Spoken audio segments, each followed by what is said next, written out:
كابتن عادل دلوقتي بس بالنسبه للهاندبول، كرواتيا في المركز الاول، مصر الثاني، ايسلندا الثالث. ايسلندا هي اللي ممكن تودع البطوله. طيب خليني اسالك، انت النهارده عندك 2 رؤوس حربه زي وسام و جراديسار.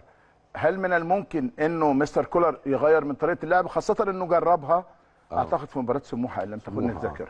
اكيد لما يبقى عنده 2 فراوده بالقيمه والقوه دي اكيد عاوز يستخدمهم، فيستخدمهم ممكن يجربهم ويلعب ب2 رؤوس حربه. نعم. مفيش مشكله، يعني احيانا مع الاحتياج انك انت بتغير طريقتك، وعندك في مباريات محتاج فيها القوه والسرعه مثلا، فممكن تلعب ال2 رؤوس حربه عشان ما تخسرش واحد في الاثنين، لان نعم. انت هيبقى عندك من افضل 2 رؤوس حربه في الدوري المصري. نعم. انت عندك فانت هنا ممكن تغير طريقه اللعب. طبعا اغير. هل البعض بيقول يا كابتن عادل انه قصه انك تلعب ب2 رؤوس حربه بقت قديمه شويه، وفي البعض بيقول لا ده هي اللي راجعه دلوقتي، في انديه عالميه كتيره بتلعب بيها دلوقتي. هو مش بيلعبوهم الاثنين جنب بعض، وبيلعبوهم واحد تحت بعض. نعم. تحت واحد. علشان كده ممكن يساعدوا في الحته العمق الهجوم، وعندك الاثنين بالشكل ده متحركين، يبقى عندك سرعه هتهد كل الفرق. يعني حته الدفاع مش هيقدروا عليك، لانك هتمسك كل واحد فيهم عاوز له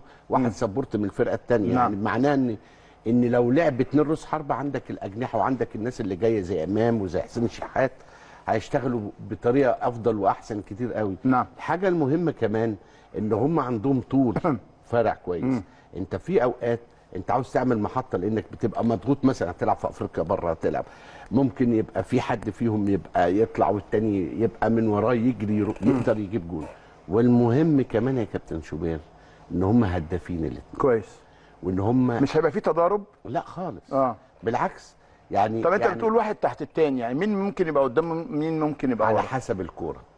لا يعني مش لازم. انا فاهم المواصفات. لا المواصفات يبقى وسام ابو علي هو اللي قدامه واللي تحتيه، لانه ده بيجي من تحت كويس. انا عجبني في الجون اللي راح جابوا الانفراد ده وعدلها. عجبني حاجه مهمه قوي، انه لعب على اللايز مان، ما لعبش على برافو عليك. يعني لعب على اللايز مان. اول ما شافه تحس ان هو بحته التحرك بتاعه. والحاجه عجبتني اللي فيه كويسه قوي وعجبتني قوي الهدف اللي جابه وهو واقع. نعم. لو انت شفت الهدف تاني ولو جبتوه نجيبه. لو جبنا الهدف مش بص على الجون، عنده الحاسه، عنده الاحساس. عنده يعني الحته ان هو حطها في الحته الاخيره. يعني صفقه لا كويسه يبقى حاسس. لا صفقه هايله طبعا. يعني ممكن يبقى زي وسام عشان الناس بس واقول لك حاجه منك تاني، مش عايز الناس تزعل منك. لا انا الناس انا بحب النادي الاهلي اكتر حاجه في حياتي. كويس، ما احنا متاكدين ما كنتش يبقى موجود هنا. والحاجه الثانيه انا طول الوقت انا بخاف على اني ننزل خطوتين لتحت. علشان احنا كده طلعنا خطوتين لفوق. لا طلعنا طبعا. وانا سعيد ولسه كمان في لسه ان شاء الله. ولسه يعني انا اقول لك حاجه، العش في صفقه هايله. العش صفقه هايله في الوقت ده. ليه؟ انت محتاج سرد باك. انت محتاج سرد واشول كمان. انت دايما بتقول احنا محتاجين واحد.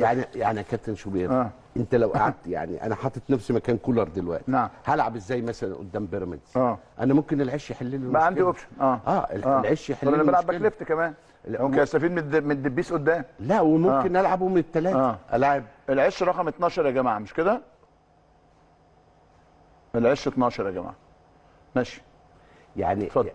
لا في دي صفقه وصفقه مهمه جدا. نعم. والحاجه المهمه كمان انه تقدر تغير بيها طريقه اللعب.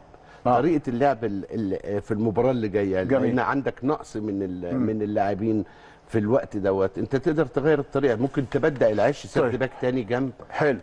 ماشي. جنب رامي وجنب رامي وياسر. طيب لا تلعب 3. انا كنت عايز العب 3 كمان. ما هو رامي وياسر والعش تلعب 3-4-3. اهم